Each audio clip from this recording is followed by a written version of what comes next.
The film begins with a girl named Megan whose diabetes was very ill.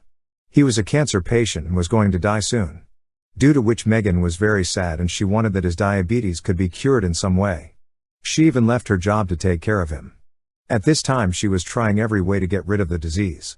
To adjust his eating habits, while on the other side was his mother, who was making an effort to correct his diet. She attempted to use black magic.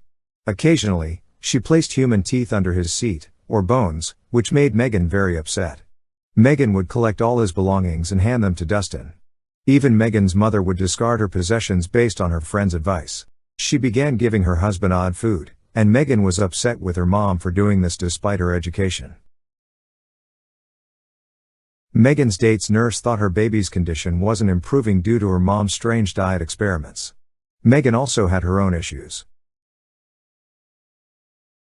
He was in need of the money that was meant to cover the expenses of his diet. However, due to the illness he now faces, all of the money was controlled by his mother, and he could not comprehend the reason behind his mother's illness. How to request funds from yourself. Megan courageously even asks her mom for money. But Megan's mother refuses outright. She says that she has no money and whatever money she has is used to buy medicines for her dad.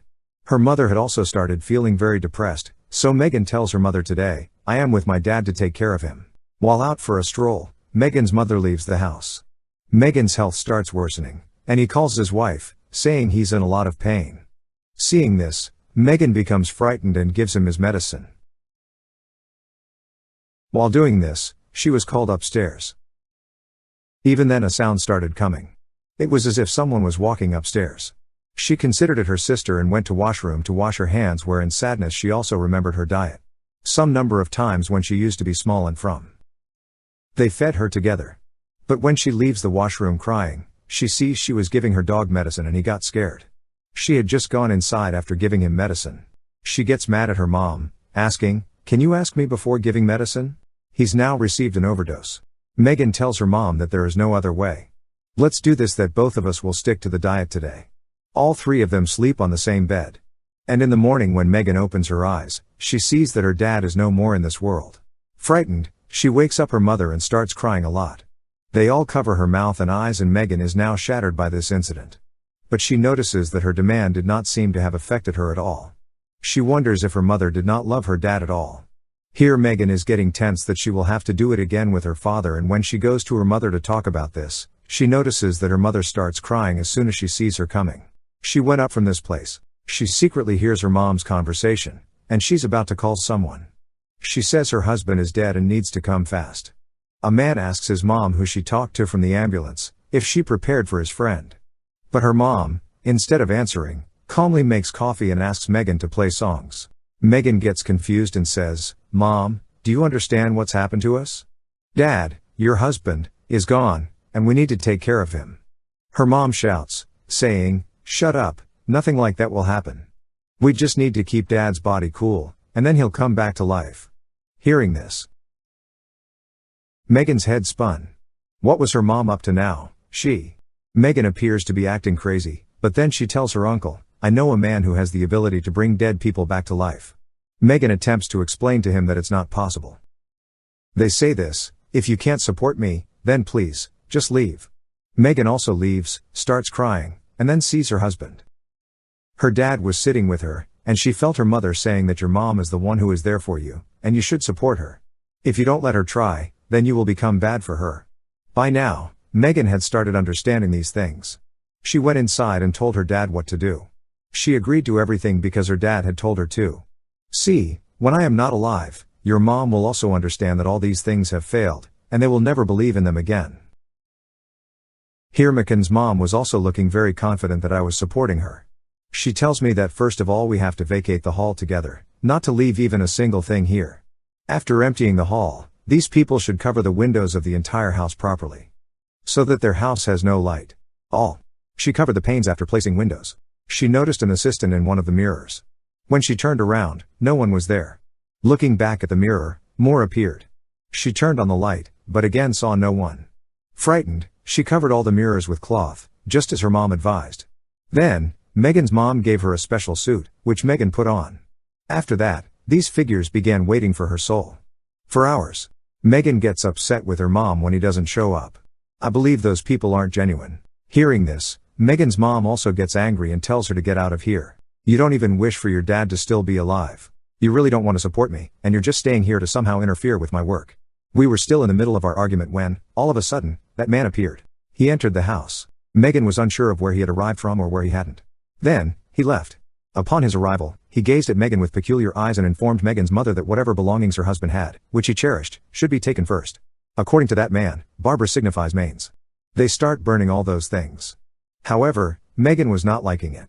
Megan's picture was also among those things.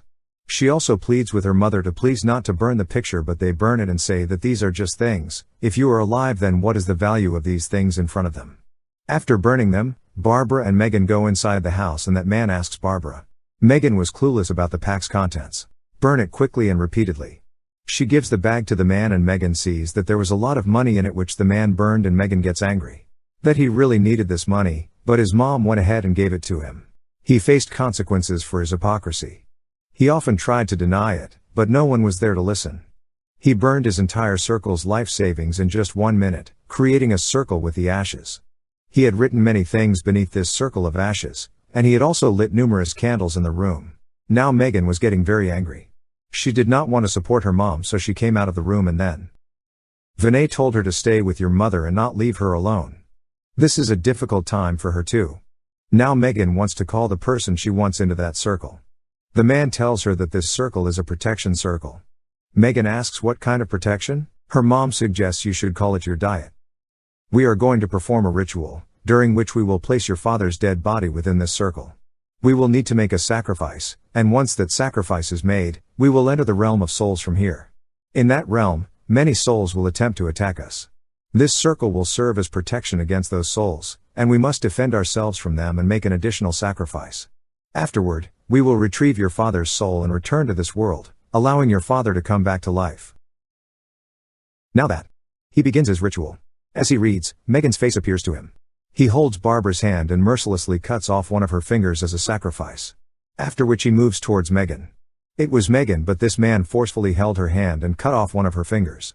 Megan went mad with the pain and even fainted. When she regained consciousness, the man was crying in her eyes. Grabbed Megan's knife. Hells too. Let's go. It's time to bring your dad back. Stay with me, hold my hand. Once they take his hand, they begin chanting mantras. Guided by that man, they finally arrive in the world of souls. When they spoke, everything had changed. The man performing the ritual with them seemed to hear something as if someone had spoken to him. Stand up, tearing apart. A strange power arrived. Then that man. They can even pull him out from here. Megan wanted to save that man, but her mom said not to take him out of this circle, otherwise he will be left here. Megan also had to take care of her dad's body, and when he saw that the body was not in the circle, he got scared. When he looked around, he found out that the souls had taken the body out and one soul had also captured that body. Now, the souls present in this place had the intention to attack both Barbara and Megan, and they also wanted to consume them. However, Megan and Barbara were unaware of this danger. Their only desire was to return their diet bodies back to the circle, for which they initially had to mislead the soul first. Near their deity's body, Barbara distracts Saul by cutting her finger. As she draws blood, she tells Saul that, "You come to me." This soul was inside her husband's body. She wanted to bring that body inside the circle, but the soul could not come inside the circle. Trying to bring her husband inside this circle, by mistake the foot on the outside goes out of the circle and immediately the souls here pull him out, and in this way his life comes in danger. Seeing this, Megan also got very scared. She started crying. She calls to her mom and dad. She desperately calls out to someone for help, but unfortunately, no one was coming to her aid. Her mother was tragically killed by these souls, with blood now coursing through his domain. She continues to cry here, and the sound of horrific laughter of many souls keeps coming. Crying, Megan remembers that her mother had said that she has to go to the world of souls and sacrifice one more finger so that they can come back to the human world. Remembering this, she picks up a knife lying nearby and cuts one more finger of hers.